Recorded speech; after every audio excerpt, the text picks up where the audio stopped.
यानंतर आणखी एक महत्त्वाची अपडेट हाती येते। हायकोर्टानं शिक्षेला स्थगिती न दिल्यास कोकाटेंना मात्र मंत्रिपदाचा राजीनामा द्यावा लागणार आहे। हायकोर्टाचा निर्णय येत नाही तोवर कोकाटेंना पक्षाकडून दिलासा देण्यात आलाय। राष्ट्रवादीच्या सूत्रांकडून तशी माहिती मिळते।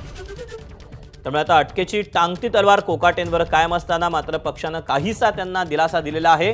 हायकोर्टानं शिक्षेला स्थगिती न दिल्यास कोकाटेंना मंत्रिपदाचा राजीनामा द्यावा लागणार आहे।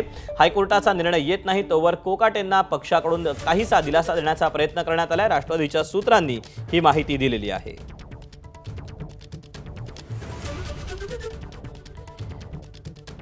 या माणिकराव कोकाटेंवर एकीकडे अटकेची टांगती तलवार कायम आहे। नाशिक शहरातल्या उच्चभ्रू परिसरामध्ये माणिकराव कोकाटेंनी 30 वर्षांपूर्वी अल्पउत्पन्न गटातून सदनिका मिळवली होती। स्वतःसह भाऊ विजय कोकाटे, पोपट सोनावणे, प्रशांत गोवर्धने या 4 जणांनी कॅनडा कॉर्नर भागात निर्माण व्ह्यू अपार्टमेंटमध्ये मुख्यमंत्री कोट्यातून अल्पउत्पन्न गटासाठीच्या सदनिका प्राप्त केल्या होत्या।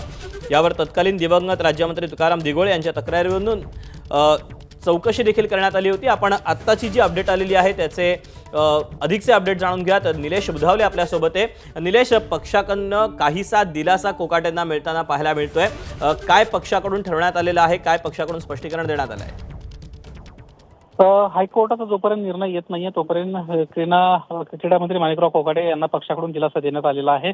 सत्र न्यायालयानं सुनावलेल्या शिक्षेच्या विरोधात सध्या ते हायकोर्टात जात आहेत, त्या ठिकाणी स्थगिती मिळवण्यासाठी प्रयत्न करतायत। मात्र ते जर झालं नाही तर मग कोकाटेंचा मंत्रिपदाचा राजीनामा घेतला जाऊ शकतो, अशा पद्धतीची माहिती समोर येते। काही वेळापूर्वीच मंत्रालयामध्ये मुख्यमंत्री देवेंद्र फडणवीस, उपमुख्यमंत्री अजित पवार यांच्यात जी चर्चा झाली त्या चर्चेतली माहिती आता समोर येताना आपल्याला पाहायला मिळते। आता सर्वस्वी हायकोर्टामध्ये जे काही घडामोड घडेल त्यानंतरच माणिकराव कोकाटेंबाबतीत काय निर्णय घेतला जाईल हे समोर येताना आपल्याला दिसणार आहे। दीपक। निलेश, धन्यवाद दिलेल्या सविस्तर माहितीबद्दल। एबीपी माझा, उघडा डोळे बघा नीट।